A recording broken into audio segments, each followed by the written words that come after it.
السلام علیکم، میں ہوں محمد موئس اور آپ دیکھ رہے ہیں میرے یوٹیوب چینل۔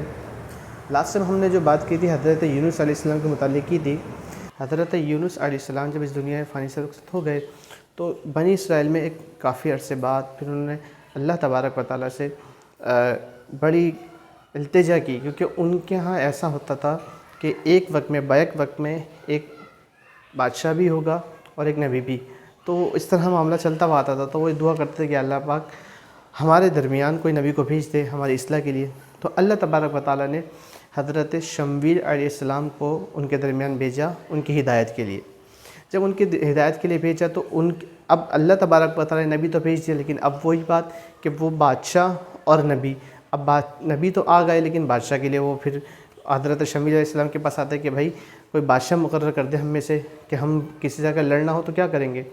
تو حضرت شمویل علیہ السلام اس بات سے انکار کر دیا کرتے تھے، لیکن انہوں نے بہت اصرار کیا تو آپ نے ایک شخص تھا، غریب شخص جس کا نام طالوت تھا، اس کا نام مقرر کیا کہ اس لیے تمہارا بادشاہ ہے۔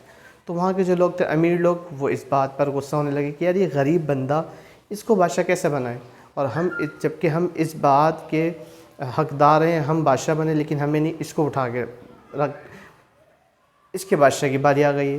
تو اس بات پر بڑا غصہ، لیکن پھر بھی طالوت کو جو تھی بادشاہ بن گئے وہ۔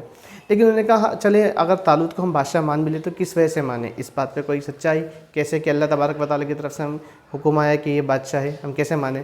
تو انہوں نے کہا، حضرت شمویل علیہ السلام نے ان کو بتایا کہ تمہارا ایک صندوق تھا جس کو تم بہت سنبھال کے رکھا کرتے، جس میں حضرت موسیٰ علیہ السلام و حضرت ہارون علیہ السلام کے تبرکات موجود تھے۔ انہوں نے کہا ہاں اس طرح تو ہے۔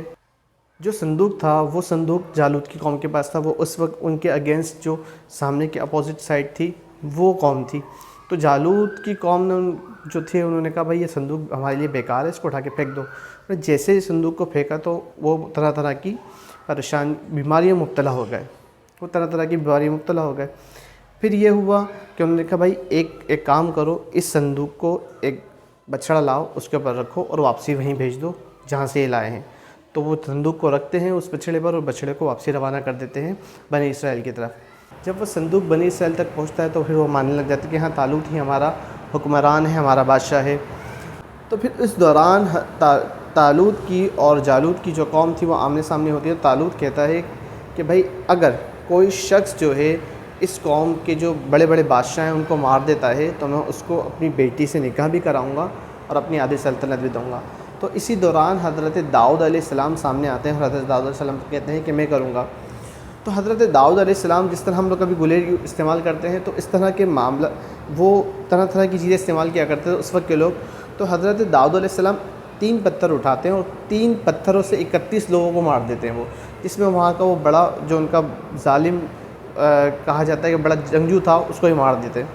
تو اس میں یہ ہوتا ہے کہ پھر آپ کی جو نکاح ہے طالوت کی بیٹی سے اور آپ کو آدھی حکومت مل جاتی ہے اور آپ اس وقت کے بادشاہ بھی بن جاتے ہیں، اور پھر تھوڑا عرصہ گزرنے کے بعد اللہ تبارک و تعالیٰ کی طرف سے آپ کو نبوت کا بھی مل جاتا ہے۔ آپ واحد ہیں جن کو بیک وقت نبوت بھی ملی ہے اور حکمرانی بھی ملی ہے۔ حضرت داؤد علیہ السلام کی جو قوم تھی فشنگ کرنے جایا کرتے تھے، یعنی کہ مچھلیاں پکڑنے جایا کرتے تھے۔ تو حضرت اللہ تبارک و تعالیٰ سے حکم تھا کہ تم ہفتے کے دن مچھلیاں نہ پکڑو، اس کے علاوہ کسی بھی دن پکڑ لو، اور اس ہفتے کے دن زیادہ مچھلیاں آیا کرتی تھی۔ تو ان لوگوں نے بولا یار یہ کیا بات ہو گئی، اب ہفتے کے دن ہی نہ پکڑیں۔ تو اللہ تبارک و تعالیٰ کی طرف سے ایک آزمائش تھی، لیکن ان لوگوں نے کیا کیا، ان لوگوں نے چالاکی کری کہ کچھ نہ کچھ وہاں پر ایسی چیز لگا دی کہ مچھلی اس میں پھنس جاتی، وہ اتوار کو جاتے وہ مچھلیاں نکال دیتے۔ انہوں نے اللہ تبارک و تعالیٰ کی نافرمانی کی۔